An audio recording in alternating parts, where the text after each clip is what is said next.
बिस्मिल्लाहिर्रहमानिर्रहीम। अस्सलाम वालेकुम डियर स्टूडेंट्स, आज हम 9th फिज़िक्स का कोर्स स्टार्ट करने जा रहे हैं। कोर्स को स्टार्ट करने से पहले मैं आपसे चंद एक बातें शेयर करना चाहता हूँ। स्टूडेंट्स, हमने आपकी मुश्किलात और मसाइल को देखते हुए ये चैनल क्रिएट किया था और इंशाअल्लाह हमें उम्मीद है कि आप हमारा साथ देंगे, तभी कामयाबी हमारा मुकद्दर बन सकती है। Students, 9th 10th first year और सेकंड ईयर ये आपकी लाइफ के बड़े प्रीशियस ईयर्स होते हैं। ये आपकी ज़िंदगी के सबसे कीमती साल होते हैं। अगर आप इन 4 सालों में मेहनत करेंगे तो आपकी सारी ज़िंदगी संवर सकती है और बाकी ज़िंदगी आप आरामदेह गुजार सकते हैं। लेकिन अगर इन 4 सालों को आपने ज़ाया कर दिया तो बाकी सारी ज़िंदगी आपका सुकून बर्बाद कर देती है।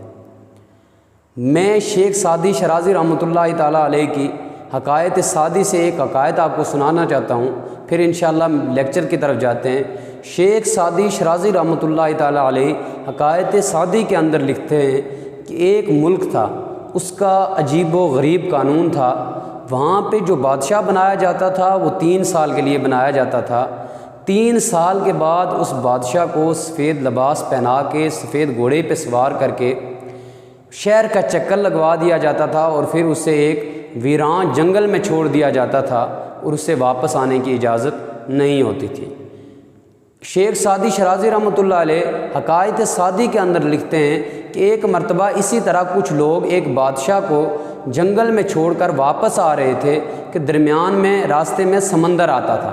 तो जब वो समंदर के साहिल से गुज़र रहे थे तो उन्होंने देखा कि एक आदमी समंदर में डूब रहा है और अपने आप को बचाने के लिए हाथ पाँव मार रहा है। वो लोग कुछ टाइम वहाँ खड़े रहे और उस आदमी का तमाशा देखते रहे। आखिरकार वो आदमी हाथ पाँव मारते मारते समंदर के किनारे पे जा पहुँचा।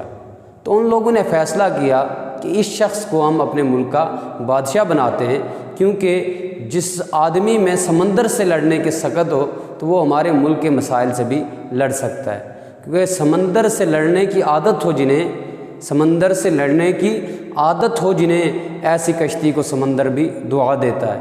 तो उन्होंने फ़ैसला किया कि हम इसको अपने मुल्क का बादशाह बना लेते हैं। वो उसके पास गए और उससे कहा कि हम आपको अपने मुल्क का बादशाह बनाना चाहते हैं, और फिर उससे अपने मुल्क के रूल्स भी बता दिए कि हमारे मुल्क के रूल्स ये हैं कि हम 3 साल के लिए बादशाह बनाते हैं।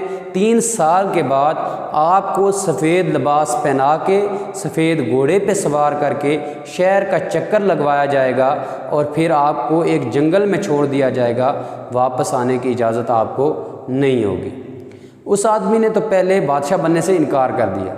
उसने कहा इसका मतलब है 3 साल मेरी ज़िंदगी है, 3 साल के बाद आप जंगल में मुझे छोड़ के आएंगे, वहाँ तो जंगली जानवर मुझे खा जाएंगे, तो ये 3 साल की ज़िंदगी मुझे मंजूर नहीं।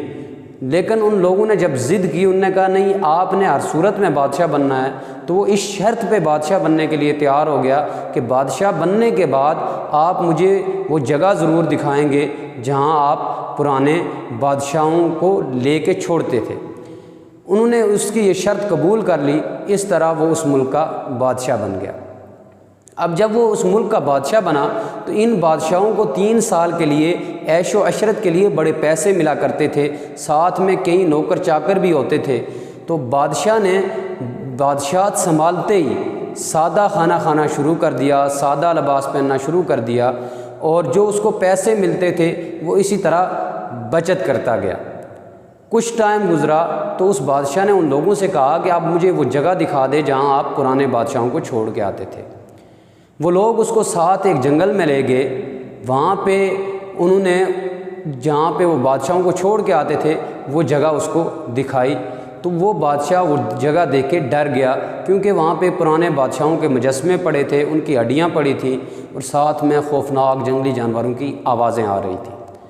वो बादशाह वापस आया, उसने अपने सारे मुलाजमों को बुलाया, उनको पैसे दिए और कहा कि इस जंगल का सफाया करें। उसने उस जंगल का सफाया करवाया, वहाँ आलीशान मोहल्ला तामीर करवाए, वहाँ डेयरी फार्म बनवाए, बागात बनवाए, और जब उसका 3 साल का अरसा पूरा हो गया, हस्बे मामूल इस बादशाह को भी सफ़ेद लिबास पहना के सफ़ेद घोड़े पे सवार करके जब शहर का चक्कर लगवाया जा रहा था तो ये बादशाह साहब हंस रहे थे। तो लोग बड़े हैरान रह गए कि इससे पहले जितने भी बादशाह गुजरे वो जब जाते थे तो वो रोते हुए जाते थे, लेकिन ये आदमी हंसते हुए जा रहा है। तो उन्होंने उससे हंसने की वजह पूछी कि बादशाह साहब, आपको पता भी है कि आपको जंगल में छोड़ दिया जाएगा और वापस आने की इजाज़त आपको नहीं होगी, लेकिन उसके बावजूद आप हंस रहे हैं। तो बादशाह ने कहा, जो बादशाह ने जवाब दिया वो बड़ा एक ख़ूबसूरत जवाब था, जिसके लिए मैंने आपको ये सारा वाक़या सुनाया है। तो बादशाह ने कहा, असल में मुझसे जितने भी पहले बादशाह थे उन्होंने अपनी 3 साल ज़िंदगी के बारे में सोचा, बाकी ज़िंदगी के बारे में नहीं सोचा। वो 3 साल ऐश व अशरत करते रहे।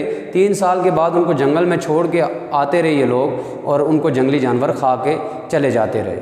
अब मैंने 3 साल मुश्किल बर्दाश्त की, मैंने 3 साल तक सादा खाना खाया, सादा लिबास पहना, मुश्किलें बर्दाश्त की, लेकिन अब इंशाअल्लाह मेरी जो बाकी ज़िंदगी है वो जंगल में नहीं गुजरेगी, क्योंकि अब वो जंगल नहीं रहा। वहाँ पे मैंने जंगल का कटाव करवा दिया है, वहाँ पे मैंने जंगल ख़त्म करवा दिया है, वहाँ पे आलीशान महल्लात तामीर करवाएँ, वहाँ पे डेयरी फार्म बनवाएँ, वहाँ पे बागात बनवाएँ। अब मैं जंगल में नहीं रहूँगा बल्कि आलीशान महल्लात में रहूँगा। तो सुनाने का बेसिक मकसद आपको यही है कि आपकी लाइफ के जो 3-4 साल होते हैं ये बड़े प्रीशियस ईयर्स होते हैं, बड़े कीमती साल होते हैं। अगर आपने इन 4 सालों में मेहनत की तो यकीन माने इसका फल आपको सारी उम्र मिलता रहेगा। लेकिन अगर आपने ये 4 साल ज़ाया कर दिए तो फिर आपका हाल भी उन पुराने बादशाहों वाला हाल होगा। तो उम्मीद है आप समझ गए होंगे। तो इंशाअल्लाह हम इस चैनल पे 9th से लेकर मास्टर लेवल तक फ़िज़िक्स के तमाम लेक्चर्स अपलोड करेंगे।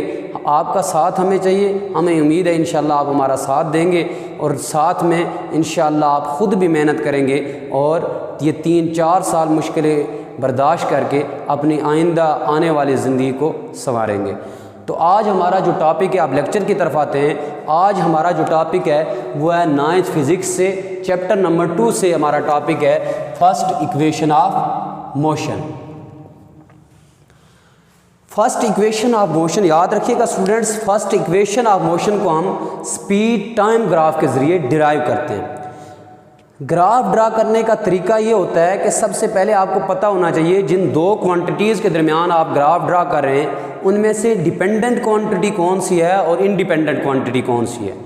डिपेंडेंट क्वांटिटी वो होती है जो किसी दूसरे पे डिपेंड करती है, और इंडिपेंडेंट क्वांटिटी वो होती है जो किसी चीज़ पे डिपेंड नहीं करती।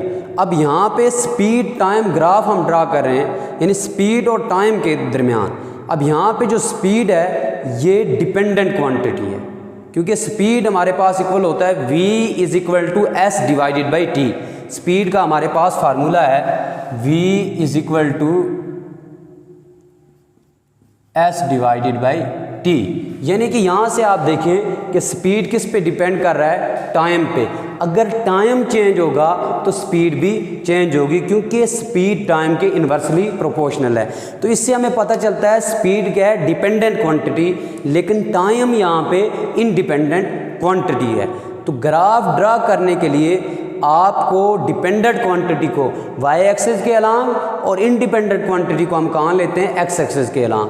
अब यहाँ पे इंडिपेंडेंट क्वांटिटी कौन सी है, टाइम है। टाइम को हमने x एक्सिस के अलांग ले लिया और स्पीड को हमने y एक्सिस के अलांग ले लिया। फॉर एग्जांपल बॉडी रेस्ट में है, जब बॉडी रेस्ट में होता है तो तब स्पीड टाइम ग्राफ हम कैसे ड्रा करते हैं, बिल्कुल इसके x एक्सिस के अलांग ही एक लाइन, स्ट्रेट लाइन ड्रा कर देते हैं। जैसे ये लाइन मैंने ड्रा की, ये डॉटेड लाइन, ये ऐसे हम ग्राफ ड्रा करते हैं जब बॉडी रेस्ट में हो। For example initially body rest में है, तो जब बॉडी रेस्ट में होगा तो आपके पास स्पीड टाइम ग्राफ कुछ इस तरह से ड्रा होगा, यानी कि यहाँ पे हम एक लाइन ड्रा कर लेंगे अलांग x एक्सिस।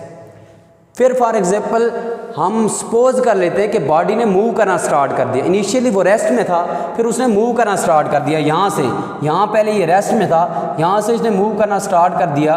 तो ये इसकी जो वेलोसिटी होगी वो होगी vi, इनिशियल वेलोसिटी, यानी ये इसकी इनिशियल वेलोसिटी है स्टार्टिंग में जब इसने मूव करना स्टार्ट किया। फिर ये मूव करते करते यहाँ तक पहुँच गया ये बॉडी, यानी कि यहाँ तक इस बॉडी ने मूव किया, तो ये जो इसकी वेलोसिटी होगी वो होगी vf, फाइनल वेलोसिटी।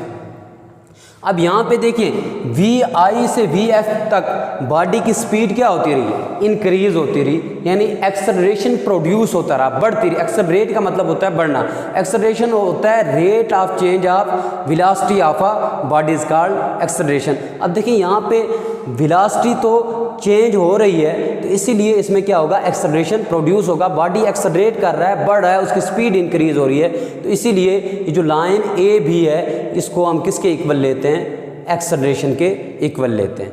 अब इनको हमने नाम भी दे दिए, यहाँ पे इसको हमने ओ ओरिजिन का नाम दे दिया, ये हमारे पास ए है, हमारे पास बी सी डी, ये हमारे पास ओ ए बी सी और डी, इनको नाम दे दिए। नाम कुछ भी आप दे सकते हैं इसके अलावा भी, लेकिन नाम जो देंगे उसी के अकॉर्डिंग आपने कैलकुलेशन करनी है। नाम इसके अलावा भी आप दे सकते हैं, तो जो नाम देंगे उसी के अकॉर्डिंग आपने कैलकुलेशन करनी है। तो फर्स्ट इक्वेशन ऑफ मोशन हम slope of line A B find करके डिराइव करते हैं, यानी फर्स्ट इक्वेशन ऑफ मोशन जो है वो हम डिराइव करते हैं slope of line A B find करके। तो सबसे पहले हम क्या करेंगे, स्लोप फाइंड करेंगे लाइन ए बी की। तो slope of line A B किसके इक्वल होती है, ये देखें यहाँ पे अगर आप गौर करें तो इसमें एक रेक्टेंगल बन रही है, एक ट्राइंगल। फॉर एग्जांपल अगर ऊपर वाला ये एरिया इसका हम कट ऑफ कर दें, ये वाला एरिया इसका कट ऑफ कर दें, तो ये हमारे पास बन जाती है एक रेक्टेंगल, और अगर नीचे वाला एरिया कट ऑफ कर दे तो ये आपके पास बन जाती है एक ट्राइंगल, यानी एक साइड इसकी ये आ गई और एक ये और एक ये इसका परपेंडिकुलर है, ये बेस है और ये हाइपोटेन्यूज है, ये ट्राइंगल बन रही है हमारे पास। तो ये इस ट्राइंगल का परपेंडिकुलर, ये इसका बेस, और ये क्या कहलाता है, ट्राइंगल का हाइपोटेन्यूज। अब देखिए हमने फाइंड करना है slope of line A B. तो याद रखें स्लोप जब भी आप किसी लाइन का फाइंड करते हैं, ट्राइंगल की किसी लाइन का, तो वो किसके इक्वल होता है, perpendicular divided by base, perpendicular divided by base. अब देखिए यहाँ पे परपेंडिकुलर क्या है, परपेंडिकुलर हमारे पास क्या है, बी सी। तो परपेंडिकुलर की जगह हमने क्या लिख लिया है, बी सी, और बेस किसके इक्वल है, ये देखिए बेस सी हमारे पास है ए और सी के इक्वल, तो बेस की जगह हमने लिख लिया है ए सी। अब ये slope of line A B, slope of line A B है, देखिए ए बी लाइन हमारे पास किसके इक्वल है, एक्सेलरेशन के, तो इसको हम इसकी जगह हम slope of line A B की जगह हम लिख लेंगे ए। अब यहाँ पे देखें बी सी किसके इक्वल है, अब यहाँ पे देखें बी सी यहाँ पे है, ये है बी और सी। अब ये बी सी किसके इक्वल है, यहाँ से अगर आप देखें थोड़ा गौर करें, यहाँ से लेकर यहाँ तक इसका पूरा एरिया बन रहा है बी डी, इसका पूरा एरिया है बी डी। और अगर बी डी में से हम सी डी को माइनस कर दें, यानी कि यहाँ से लेकर यहाँ तक इसका पूरा एरिया बन रहा है बी डी। अब बी डी में से सी डी को निकाल दें तो बाकी हमारे पास क्या बच जाता है, बी सी। तो बी सी की जगह हम लिखेंगे B D minus C D. अब ये ए सी, ये देखिए ये ए सी इसकी क्या है, बेस है, तो इसकी जगह हम ओ डी भी लिख सकते हैं, क्योंकि ये भी अलॉन्ग एक्स एक्सिस लाइन है और ये भी टी के इक्वल है, ये भी टी के इक्वल है, तो लिहाजा इसकी जगह हम क्या लिख देंगे, ओ डी। इसकी जगह हमने ओ डी लिख दिया है। अब यहाँ पे देखें बी डी आपके किसके इक्वल है, ये आपके पास है बी डी इक्वल है हमारे पास वी एफ के। इसी तरह सी डी किसके इक्वल है, ये है हमारे पास सी और ये है डी, सी डी हमारे पास इक्वल है वी आई के, और ओ डी किसके इक्वल है, ओ डी मैंने पहले आपको बता दिया था ये किसके इक्वल है, टाइम के इक्वल है। अब इन तीनों की वैल्यूज़ इस इक्वेशन में पुट करें, ये हमारे पास आ जाएगा A is equal to B D की जगह हमने क्या पुट कर दिया, वी एफ। सी डी की जगह हमने क्या पुट कर दिया, वी आई, और इसी तरह ओ डी की जगह हमने क्या पुट कर दिया है, टी। अब ये टी इधर डिवाइड हो रहा है, दूसरी तरफ जाके मल्टीप्लाई हो जाएगा, तो ये आ जाएगा आपके पास V F minus V I is equal to A T. ये टी डिवाइड हो रहा है, दूसरी तरफ जाके मल्टीप्लाई हो जाएगा।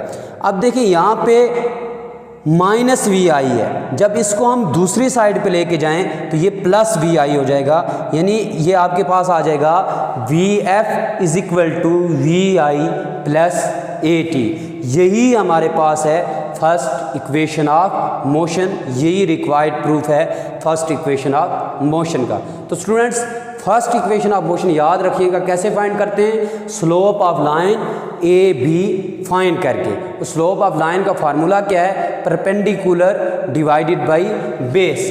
परपेंडिकुलर डिवाइड बाई बेस, ये वाला फार्मूला लगा के हम फर्स्ट इक्वेशन ऑफ मोशन को डिराइव करते हैं। तो स्टूडेंट्स, आज का हमारा टॉपिक अपने इख्तिताम को पहुंच गया है। इंशाअल्लाह नेक्स्ट लेक्चर में एक नए टॉपिक के साथ आपसे फिर मुलाकात होगी।